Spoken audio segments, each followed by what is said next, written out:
It was more of a red box rental than spend money to go see. I can see that. Like they said, if you like any kind of, I think you'll like it though. But that's just what I heard. But I'll wait till it comes out on Redbox. don't listen to me. I don't know anything. Happy St. Patrick's Day. Happy St. Patrick's Day. So this is KMS 10 at 10. We're in green today, both of us. KMS 10 at 10, St. Patrick's Day episode where we're, totally celebrating St. Patrick's Day. This is where we talk about digital marketing updates for the week. I'm Ashley Anning. I'm Luke Majerus. And I'm talking about Twitter Moments. They have analytics rolling out for those. And Facebook, Instagram, Instant Articles ad feature in Instant Articles. I'm going to talk about updates to Google AdWords display ads and this little thing called March Madness. Oh, is that going on right now? Yeah, it is. Don't forget, if you have any questions, please comment them below, and we'll try to answer them during the show. If not, we'll answer them after. Or on social media, the hashtag KMS10 at 10. If you want to stay notified every time we go live every Friday at 10 o'clock, feel free to like us. I think that's it. Yeah, and FYI, this is our 42nd episode, and we're supposedly going to have a contest announcement coming up, so pay attention in the next couple weeks. There will be a contest with a really cool prize that hasn't been decided yet. It'll probably be really cool. Yeah. So pay attention. All right, so this thing called March Madness is going on. Technically started Thursday, but Tuesday. A lot of the games. 16 games happened yesterday. 16 more are going to happen today. Almost, and this is just for ESPN. There's what? 16 more games. Aren't there less people?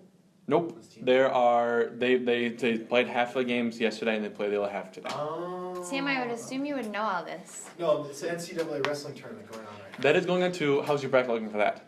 Which bracket? Which weight class? All of them. Good. Great. Anyway, back to my thing.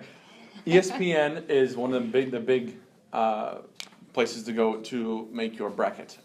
They had almost 18 million brackets filled out, and you no longer can fill out brackets because games already happened. And as of yesterday, there are only 154,000 right on there perfect brackets left. Yeah. That means that they've picked teams to win so far.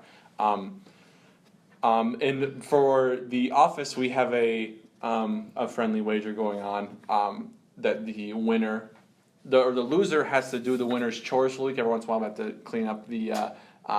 clean up the kitchen and the other places in the office, and the loser has to then do the winner's duties when that comes for that week. So no, we have that friendly competition going. I know T and I right now we're tied for first. Ooh. So. How are you tied for first? He's not in it. We find out we can join later. And all our viewers should know, you did cheat when we did the football whatever bracket. So I believe you're also already cheating at this too. I didn't because cheat. Because supposedly you're winning again. Anyway. I don't believe it.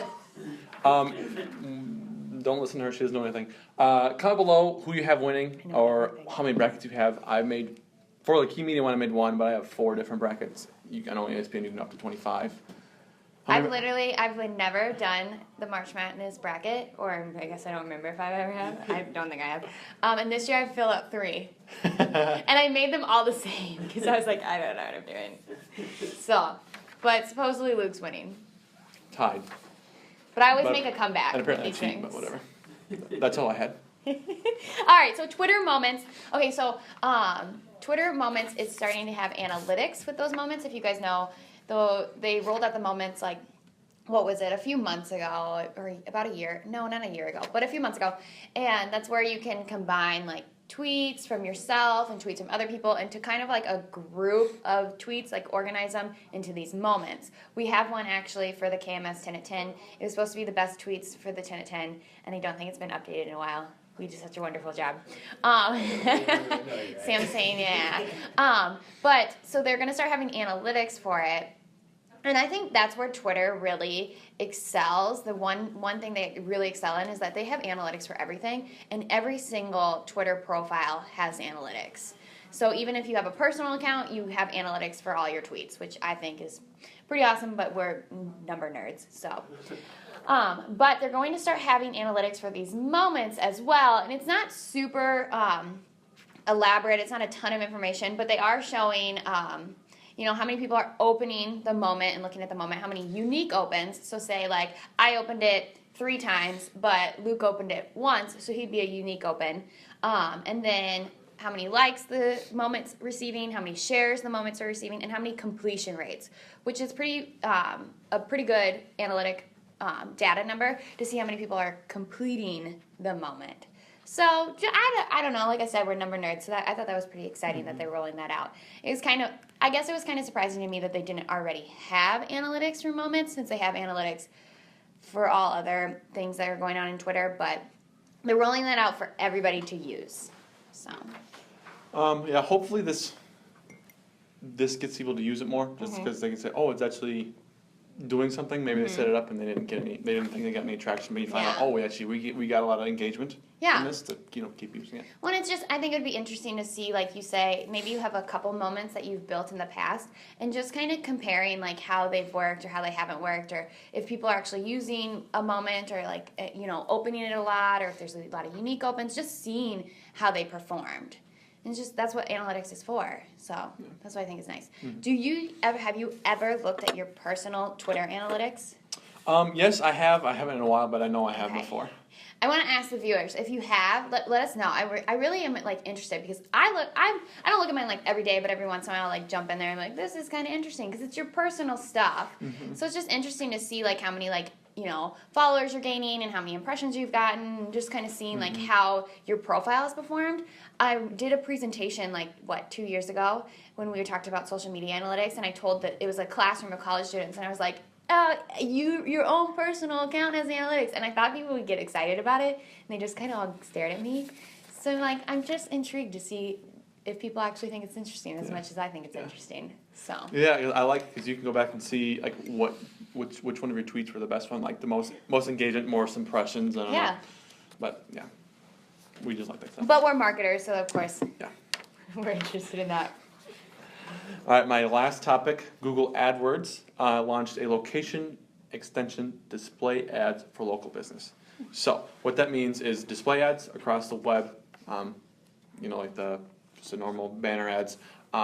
You are now able to make a location based. So when you guys think of I know especially when you're on your phone, when you search a place on Google, place of business on Google or on Google Maps, it'll show up. It'll give you like a map location where it is, and maybe a couple photos, and then it'll have like a link to call them, their website, or I don't know, other information.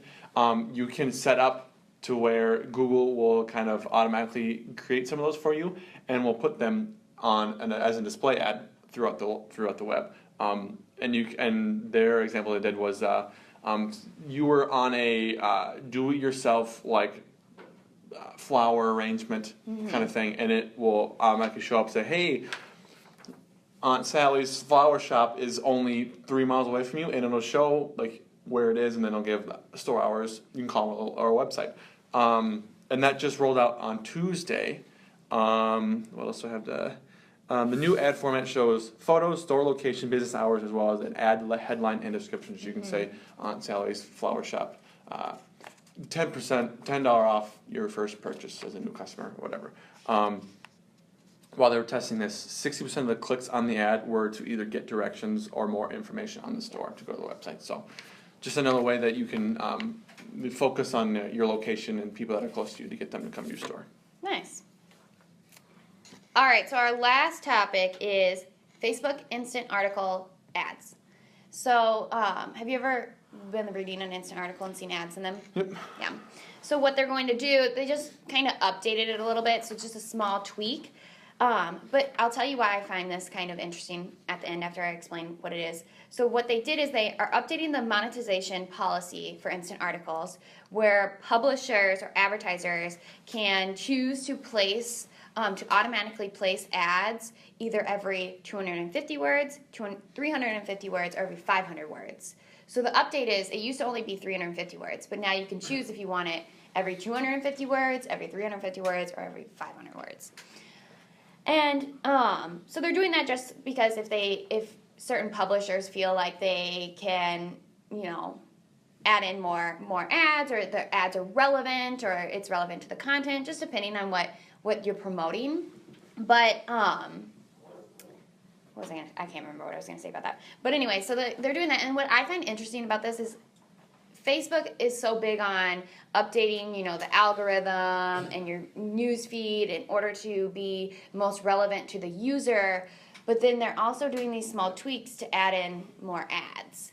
So it's like you can kind of see, like, obviously they want to make money. Mm-hmm. They want to make money, but they're trying to, like, so there's like this weird balance. So that's why I found it interesting is like they're trying to put in more ads into Insta articles, and I'm wondering like how they're going to try to gauge that to make sure it's not. Because when I read articles online and I see, a couple sentences ad, I lose interest. Mm-hmm. Like, it distracts me too much. So that's why I found it really interesting. What are your thoughts on it? I think it'll just be a big, it'll be up to Facebook to find that sweet spot to, because, every digital marketer, they always are testing to see what works the best. And so, that's all I got to say. I got nothing else to say about it. All right, and then Sam is pointing frantically behind the camera to tell us that there's questions. Okay, so Common Hope said, as a nonprofit marketer, I've never used Twitter Moments, but now that I understand more about it, I can see how it'd be cool to try out for some of our campaigns. Liz at Common Hope. Liz, I think that's really important because it is a new feature, and I think people kind of hesitate to use it, but for organization purposes, and we talked about it back when they first rolled it out, is we thought it would be the best for like events or big promotions, or just like trying to group all tweets. If it's all like you have multiple tweets or people are tweeting back at you in conversations about one big common theme. So like say maybe we had a Google event coming up and we wanted to promote it and we had people like engaging with us, we could pull that all into one moment and then also share that moment and be like, hey, find out all the information here in this moment. And so it's just best for organization tools, and I think that's why I think people have slowly started jumping on board with Moments because they couldn't figure out why to use them, but I feel like they can be utilized for very important events or themed sales or promotions that are coming up. Does that make sense? Mm-hmm. Yeah. So I would encourage everybody to try them out because you don't know what's going to work for you until you use it. Mm-hmm. Like we were trying to use it for 10 at 10, just kind of messing around with it, and it wasn't really ideal for 10 at 10. But it could be ideal for maybe, an upcoming event or an upcoming, party or something. So. Yeah. And then Sarah asked, where's our green? It's obviously not here. So. But I am Irish. Me too. Caleb Hoover asked, will moments replace hashtags? No. I don't think hashtags will ever go away. That's like Twitter's thing. When you saw that hashtags, Twitter started it and it rolled over into Facebook and Instagram, and every social media platform uses hashtags and they call it a hashtag. Like, that was Twitter's thing that, fell into every single other platform because people caught on.